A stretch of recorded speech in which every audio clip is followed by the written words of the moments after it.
A BIM paralela, PF tem provas de que Bolsonaro recebeu informações. Você viu que semana passada o deputado Alexandre Ramagem foi alvo de uma operação da PF. Essa semana, quem foi alvo foi o Carlos Bolsonaro, que é filho do presidente Jair Bolsonaro. E essas duas operações, que visaram tanto o Alexandre Ramagem quanto o Carlos Bolsonaro, colheram provas. E, segundo essas provas colhidas nessas duas operações da Polícia Federal, a Polícia Federal tem indícios de que o ex-presidente Jair Bolsonaro seria um dos beneficiados com acesso de informações oriundas do esquema de espionagem ilegal da chamada BIM paralela, informação aí trazida pelo portal UOL. E esses indícios, como eu falei, são frutos dessas novas investigações. Eles foram alvo, então, da PF. Nessas semanas aí, estamos falando disso todo dia.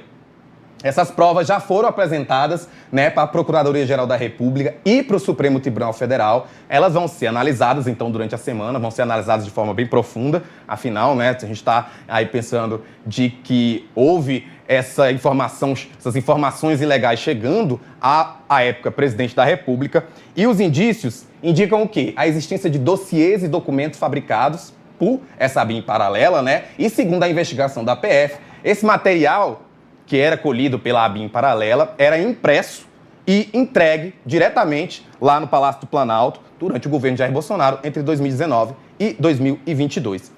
Mas, gente, tem uma pergunta pairando no ar. Essa operação vazou? Tem algumas evidências por aí, algumas suspeitas, e eu vou trazer para vocês o que eu apurei.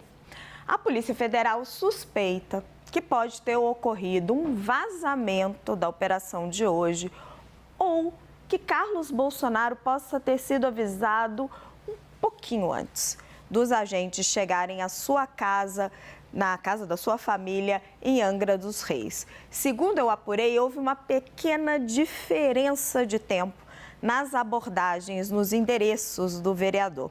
As equipes da PF chegaram primeiro ao condomínio na Barra da Tijuca, no Rio, e só depois na casa em Mambucaba, em Angra dos Reis. Então, a suspeita da polícia é que alguém do condomínio tenha avisado os Bolsonaro. Jair Bolsonaro, o pai, ex-presidente, Carlos Bolsonaro, Flávio Bolsonaro e diversos assessores saíram às 5h50 em duas lanchas, jet ski, saíram ali um grupo.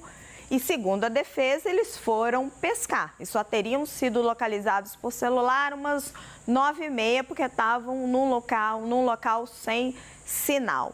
Jair e os filhos retornam para casa em Angra às 11 horas, onde os agentes da PF estão à sua espera.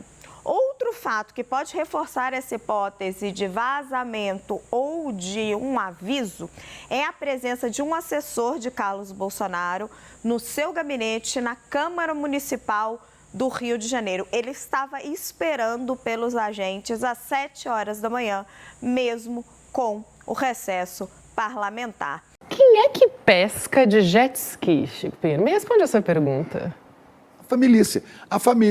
A família Bolsonaro, eles pescam de jet ski. É legal, né? Você sai de jet ski aí. É uma modalidade nova, né? Não sei. Porque assim, eu nunca ouvi falar em pesca de jet ski. Primeiro que você espanta todos os peixes, né? Com aquele barulho do motor, né? Mas você pode parar, esperar os peixes voltarem, né? Mas é que é esquisito, né? Quando eu era menino pequeno lá em Minas Gerais... Lá em Barbacena? Lá em Barbacena. Quando eu era menino pequeno, meu avô era pescador, e eu fui a algumas pescarias, não de barco, beira de rio, né? Mas menino gosta de falar, eu então, até hoje, sou um menino falante. Meu avô ficava danado da vida quando a gente falava. Silêncio! Você não pode falar na beira do rio, que se você falar, o peixe vai embora. É que ele você escuta, tem que ficar quietinho, o mais imóvel possível. Agora você imagina de jet ski. Quem é que sai de jet ski numa plena segunda-feira, começo da semana, 6 horas da manhã, ou antes disso, ou pouco depois disso, sai de jet ski para pescar? Corre o risco de ser pescado, né? E é disso que eu vou falar aqui, porque tem umas coisas que não amarram. Mas o que eu acho legal nessa história, é que eles são muito preocupados, os bolsonaros, com aquilo que eles chamam as narrativas. Pô, vão melhorar na narrativa, né? Porque do jeito que tá, fica ruim. existe uma coisa, né, chamada verossimilhança. Você pode inventar a narrativa que você quiser inventar, mas ela tem que parecer real. Porque se ela não parece real, você não acredita na narrativa. E eles são tão bons em narrativas, né? Pois é, olha aí. O Jair Bolsonaro disse que estava num local que ele chamou de ilha deserta, sem sinal telefônico, não conseguia falar com ninguém, não conseguia ouvir ninguém. Isso numa entrevista que ele deu, se não me engano, à Jovem Pan, né? Ele teria dito isso. Não teria dito, não, eu ouvi ele dizer. Não, eu estava num lugar sem sinal telefônico, chamado Ilha Deserta, exatamente por isso. E ele se esquece que acabou de dizer isso, diz assim, pois é, e foi então que o meu advogado informou num telefonema, né, que é para cá? Para cá. Aqui, pro outro lado, estão pedindo para mudar de posição. Hoje, olha, esse programa estão pedindo aqui no meu ouvido, sai da frente, demais. deixa aparecer a família. Olha que coisa linda. Deus, pátria e a família. Pois é. Então, onde é que eu... Tá difícil, então, a história, né, da narrativa é esta, né? Então ele vai dizer, recebi um telefonema. Agora ele vai poder dizer, não, mas foi depois, muito depois. Ajusta a narrativa, cara, fala direito. O Flávio Bolsonaro, o senador, não, aqui é o Carluxo, né? E o pai. O Flávio Bolsonaro ficou extremamente apreensivo depois desse negócio. E arranjou a narrativa que ele não voltou, porque saíram para pescar. Pescador, quando sai para pescar, tem até isso em música de Dorival Caymmi, né? E o barco voltou só, negócio trágico, vai para a pescaria e não volta, né? Não, o Flávio Bolsonaro não voltou nem ele, nem o jet ski, né? Aí ele inventou a seguinte narrativa, ele disse, né, que tinha de pescar sem vara, você vai pescar sem vara de jet ski, deve ter uma rede atrás, sei lá, né? Mas saiu lá de Mambucaba, que é onde tem a casa deles lá em Angra dos Reis, né? E ele falou, não, eu não voltei com os outros, porque eu fiquei lá para devolver o jet ski para o Renato Araújo. Renato Araújo é um empresário de lá, candidato a prefeito de Angra dos Reis. Até o Jair fez um discurso lá, apoiando uma possível candidatura dele. E o jet ski, um amarelo, seria dele, aquele amarelo ali, ó. Seria dele. Então, eu demorei para voltar. Quando eu voltei, a Polícia Federal já tinha ido embora, disse o Flávio, sem que ninguém tivesse perguntado isso a ele. Então, eu não tinha nem que estar dando explicação de nada sobre o que está aqui no título dessa matéria, porque eu não era alvo de nada. Eu podia ter continuado pescando, eu podia ter ido passear no lugar que eu quisesse, eu não era obrigado a voltar para casa nenhuma. E, obviamente, não tem obstrução de justiça ou destruição de provas, porque o alvo da operação era o Carlos, e o que ele tinha em mãos com ele naquele momento, na residência ou com ele, foi tudo entregue. As 2 agências de telefone que ele tem e o iPad. Então não teria nem o que dar destino de esconder. Então eu não tinha nem que estar dando satisfação de onde eu estava ou deixava de estar, porque é que eu não voltei lá para a residência onde estava o Carlos e o presidente Bolsonaro. Então a conversa aqui com o presidente Pacheco foi também nessa linha de mostrar que hoje há uma conjuntura, sim, para perseguir um espectro político ligado a Bolsonaro no Brasil, o que desequilibra a democracia. Eu não devia, mas vou explicar. Eu não voltei para a residência porque eu estava num jet ski que não era meu, que eu tinha que devolver para a pessoa no local que não era a Vila Histórica de Mambucaba, e depois eu fui para um almoço. Depois do almoço eu voltei para a residência na Vila Histórica de Mambucaba. É simples assim. Com informações super importantes, vamos conversar com o Jefferson Miola, jornalista. Seja muito bem-vindo, Miola, ao ICL Notícias, um prazer falar contigo. Prazer é todo meu, um abraço a vocês, um bom dia. Bom dia. Vamos lá, então. O site Opera Mundi revelou que o Exército negou, em 2019, o uso do First Mile, desse software de espionagem usado pela chamada BIM paralela de Bolsonaro.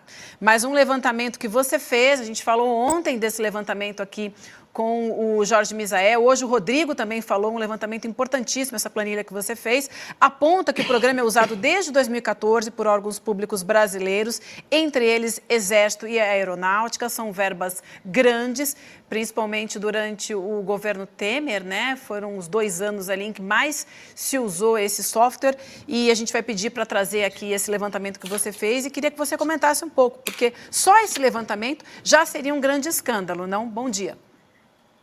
Bom dia, mais uma vez. É verdade, né? Eu, inclusive, desde a publicação desse trabalho, foi um levantamento que eu fiz no Portal de Transparência, portanto, tratam-se de dados oficiais da execução orçamentária da União Federal, e cheguei a essas conclusões. E, a partir disso, eu comecei a ampliar um pouco a observação da forma como se comportam as contratações pelo Estado brasileiro em relação às tecnologias de espionagem e todos os investimentos na área da inteligência, e estou me deparando com uma situação que ela me traz mais perguntas do que respostas, não é? E eu parto de uma hipótese para elaborar essas perguntas, não é? Que é uma hipótese que talvez a gente esteja numa situação ainda mais duvidosa e preocupante do que a gente imagina que está hoje com essa situação, essas revelações da ABIN, a crise, a guerra corporativa entre a ABIN e a PF, não é? E um ataque, não é, de desmoralização da própria agência de inteligência brasileira. Eu acho que nós estamos diante de um fenômeno, que eu diria assim, depois a gente pode avançar nisso, que é um fenômeno de uma reconfiguração da comunidade de informações do Brasil nas bases do velho Sistema Nacional, Serviço Nacional de Informações da ditadura militar, né? Então eu faço esse primeiro registro e depois a gente até pode explorar. Segundo, esse levantamento que eu fiz, ele diz respeito à execução, às contratações feitas pelo governo brasileiro da empresa Cognite, que é a detentora desta tecnologia conhecida como First Mile. E me chamou muita atenção alguns aspectos. O primeiro, essas contratações elas começaram em 2014, ainda durante o período, o último ano do primeiro mandato da presidente Dilma, num valor de 2.600.000, e a partir de 2016 até 2018, o período compreendido do governo do usurpador Michel Temer, houve uma multiplicação em 23 vezes. Essas contratações feitas saltaram de 2.600.000 para 60 milhões de reais. E um dado que é muito relevante nisso é que essas contratações elas não foram feitas para as instituições que primordialmente têm a função de inteligência e, portanto, é justificável o emprego dessas tecnologias, que seriam, no caso, a ABIN, ou então outros serviços de inteligência, não serviços de inteligência de Estado, como é o caso da ABIN, mas serviços de inteligência setoriais que poderiam eventualmente necessitar disso, não é? Desse tipo de dispositivo. Quem contratou mais foi o Exército Brasileiro e junto com o Comando da Aeronáutica, ela perfaz um total de 50 milhões de reais aproximadamente. Esses dados são dados, só eu observo, de uma única empresa, são dados nominais e eles não refletem a totalidade dos pagamentos que foram feitos para essa empresa, porque são dados de acesso público. Existem outros dados que, dada a característica desse tipo de despesa sigilosa e sensível, eles não são disponíveis ao acesso público, somente para os órgãos de controle externo e para o Congresso brasileiro e alguns órgãos de controle interno também, e, portanto, esses dados não representam uma paisagem efetiva e total. E mais, existem outras empresas também fornecedoras de serviços e tecnologias, não só israelenses e também europeias e estadunidenses, que forneceram recursos, né, que forneceram, então, essas tecnologias para o governo brasileiro, mas primordialmente, né, quem está usando essas contratações e quem retém essas tecnologias, o maior contratante são as Forças Armadas e especialmente o Exército Brasileiro. Miola, a tela está aqui trazendo o tempo todo esse levantamento que você fez, que é da maior importância. Eu queria que a gente fosse para análise política, né? Aqui nós temos os números e os números revelam.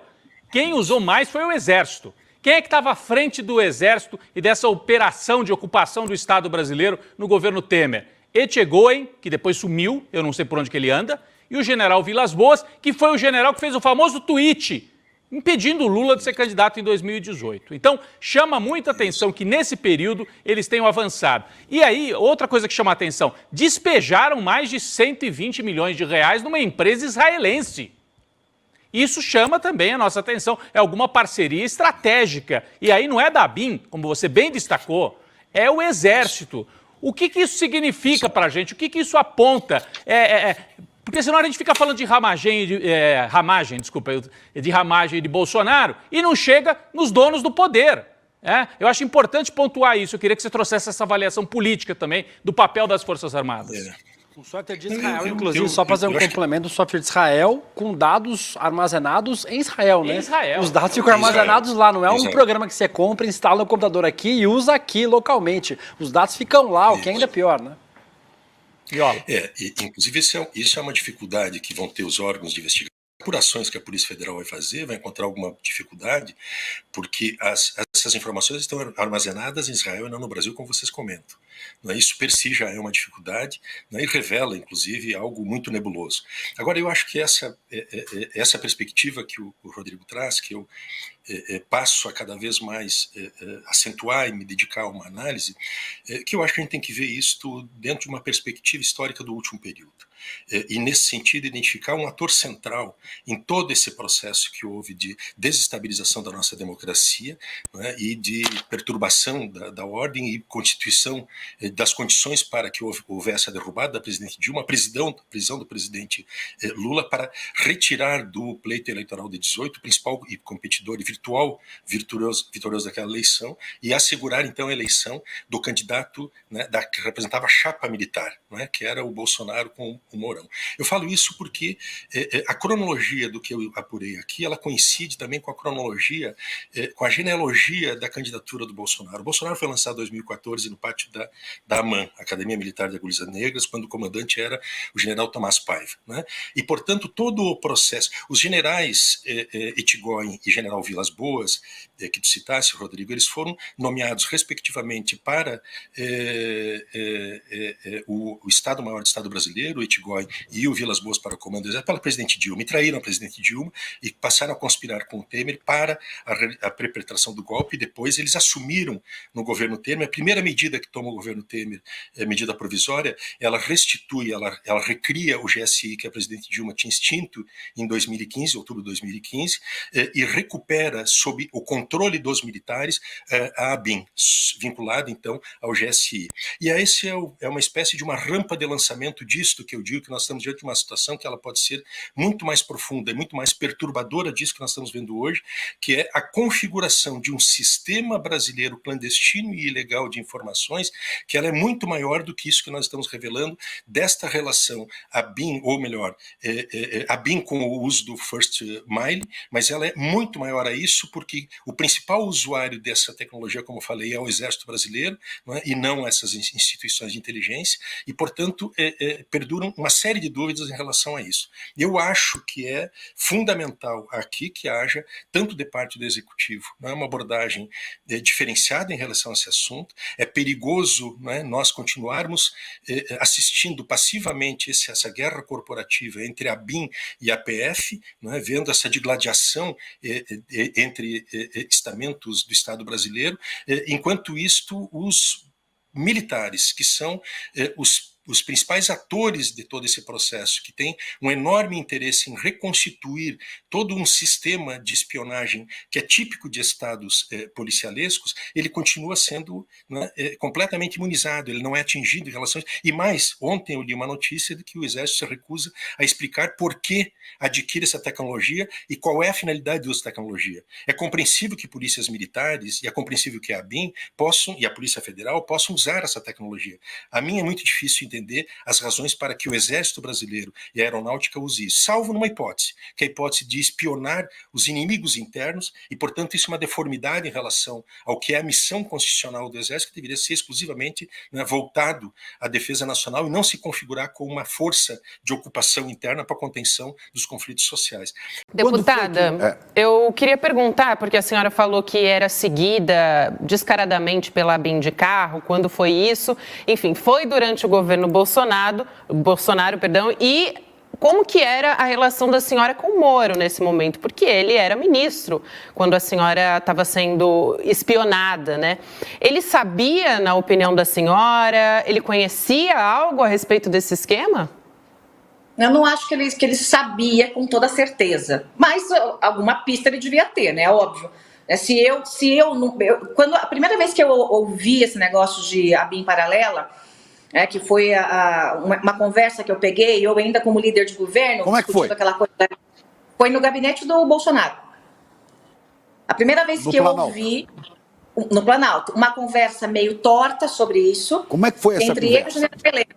Entre ele e o general Heleno. Como é que foi a conversa? Governo, em junho, foi meio do ano, foi ali por junho, começo de julho, eu, como líder de governo, entrava no gabinete a hora que eu quisesse, saía a hora que eu quisesse, a não ser que ele estivesse em reunião privada. Quando estava em reunião com o ministro, eu entrava. E aí eu entrei e peguei essa conversa meio torta, falando de relatório de inteligência, dossiê, e a hora que eu entrei, houve aquele silêncio sepulcral. Quem falava o quê? Assim. Quem falava o quê nesse momento? Eles se conversavam. O Heleno falando para o Bolsonaro, né, que alguns dossiês já estariam prontos. E eles conversando sobre isso. Eu peguei... aquilo foi assim, eu liguei com algumas informações, como jornalista, fiz 3 ligações, juntando Lé com Cré, e já sabia dessa história, mas não tinha prova nenhuma. Quando o Bebiano me contou, porque eu acompanhei toda a tragédia que foi, né, o Bebiano jogado ao mar, porque eu estava na fase de costurar apoiamento no Congresso para o governo. E eu liguei, assim, enlouquecida para o Bolsonaro, aos gritos com ele, dizendo: você realmente vai estragar tudo. Como é que você pode fazer isso com aliado de primeira hora? Como é que você vai ter aliado de segunda hora? Isso é burrice, é estupidez. Falei nesse nível com ele. Uma dessas conversas até foi na casa do Rodrigo Maia, ele acabou ouvindo a conversa. Então, e aí, o Bebiano confirmou para mim e eu levei para a CPI das fake news. Então, isso já existia, já estava implantado. Não era como o Bebiano disse, estavam tentando. Não, ele rompeu com o governo por conta disso, era contra, mas você se lembra que foi logo no começo do governo. Começou o governo, o Bebiano já dançou. Então, foi nesse momento ali que eles realmente montaram a BIM paralela, foi quando o Bebiano saiu do governo. O ex-presidente, ele queria que você fizesse uma defesa mais enfática no caso das rachadinhas, não é isso? Pelo que eu tô... Era essa? É porque todo dia, Chico, eu saía do Planalto e era eu que falava com a imprensa, porque estava naquela coisa da reforma da Previdência, todo mundo queria notícia. E ficou combinado que nem o Paulo Guedes abriria mais a boca, depois de falar tanta asneira, e nem o Bolsonaro abriria a boca sobre isso. Porque cada vez que eles abriam a boca, a gente perdia 100 milhões. Então, um tri foi caindo, e a reforma mingou um pouquinho. E ele queria que, enquanto eu estava falando da reforma, que eu saísse defendendo o Flávio. E eu falei, eu não vou defender picareta. Eu não tenho relação nenhuma com o Flávio, eu nunca tive relação com o Flávio. Quando o Bolsonaro passou do primeiro para o segundo turno, ele me ligou para dar parabéns, porque eu tinha feito mais de 1 milhão de votos e tal, e ele falou o seguinte: e agora? O que eu faço para o segundo turno? Eu falei a primeira coisa: pega seus filhos, tranca no banheiro e toma o celular. Inclusive o Carluxo? E eu falei, sério, foi em tom jocoso, para ele realmente afastar os filhos da campanha. O Carluxo também? Como? Trancar o Carluxo também? Todos. O ideal é ter afastado todos, porque ali se construiu uma rede de fake news, de ataque ali, que eu nunca concordei com aquilo. Eles atacavam, inclusive, aliados. Se um aliado ousava a fazer uma discordância pequena, eles atacavam. Eles me atacaram porque eu estava concorrendo com o Eduardo Bolsonaro.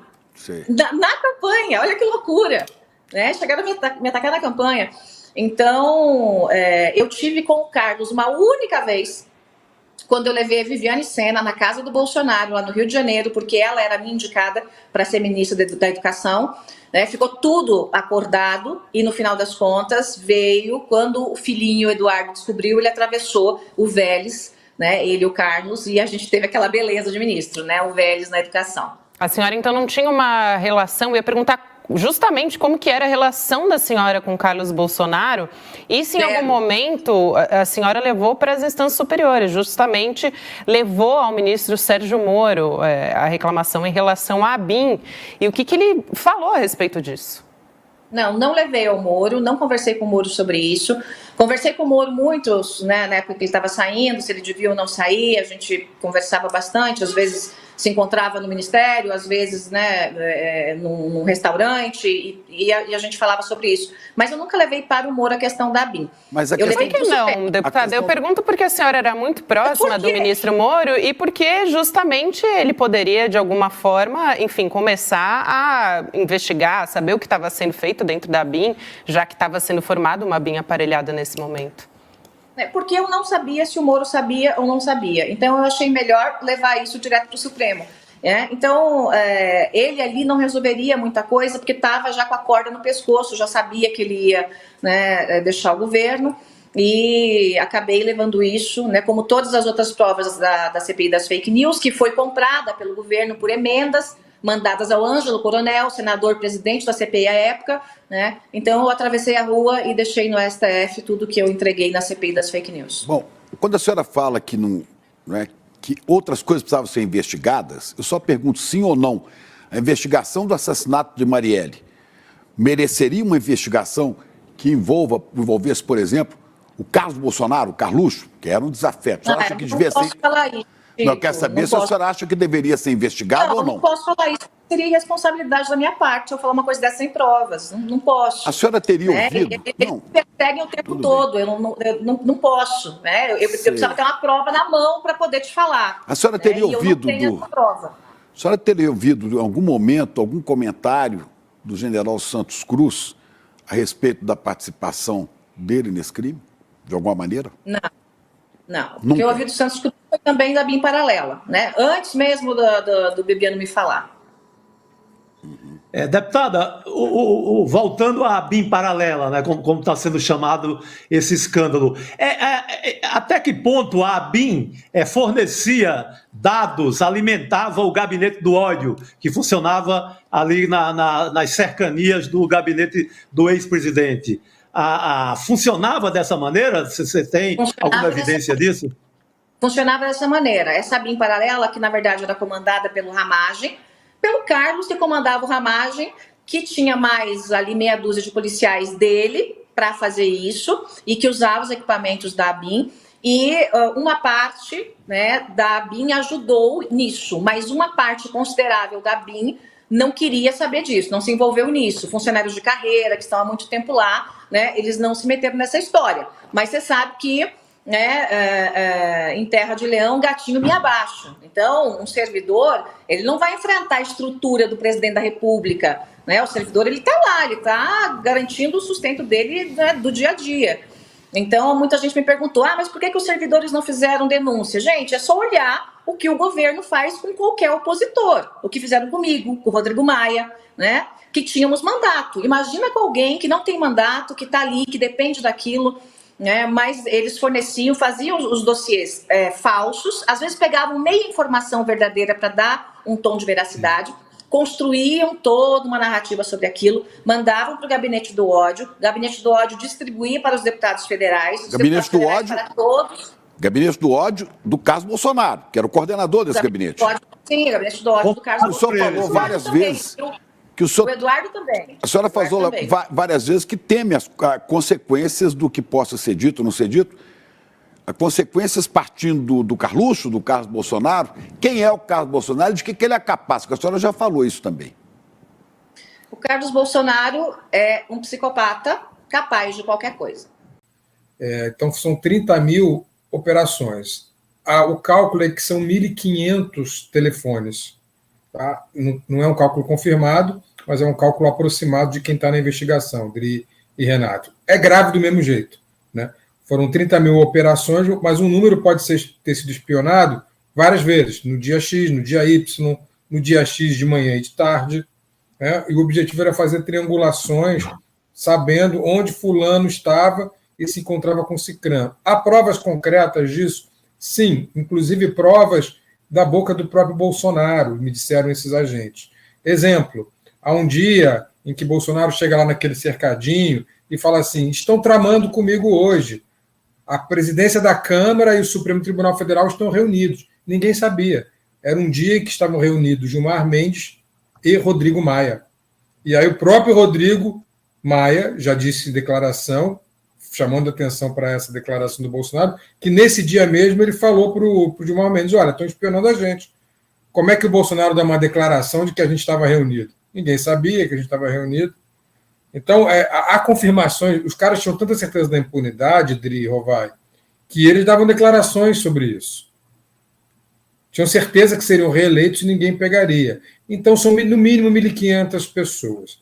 Qual é a consequência imediata no momento em que esses 1.500 números, porque não se divulgam os nomes, tá? É outra coisa que a fonte me explicou. Não dá para a gente saber os nomes, mas dá para saber o número de telefone. Então, com o número lá, a gente sabe quem é o titular da conta. Aí sabe os nomes. Então, o que o Xandão pode tirar de sigilo são os números de telefone, para ficar bem claro. Então, minha conclusão, Renato e Dri. No momento em que o Xandão revelar os 1.500 números e, portanto, os 1.500 nomes titulares dessas contas, haverá uma hecatombe no Congresso, porque tem deputados e senadores, inclusive aliados do próprio Bolsonaro, inclusive aqueles que se dizem isentões, muita gente do Centrão, que vai se voltar contra essa manobra ditatorial do Bolsonaro, do Ramagem, do general Heleno. Porque não é Ramagem, gente, é general Heleno e Bolsonaro, em última instância. É isso que a gente está falando. Então vão se voltar contra. Então vai cair uma bomba no bolsonarismo depois de que o Alexandre de Moraes revelar quem são os espionados. Essa é a minha primeira conclusão. Preparem-se para isso. Preparem-se, porque isso aí, meus caros, vai cair, vai ser a pior bomba. É por isso que o Bolsonaro estava tão nervoso nos últimos dias. Essa é a pior bomba para o bolsonarismo.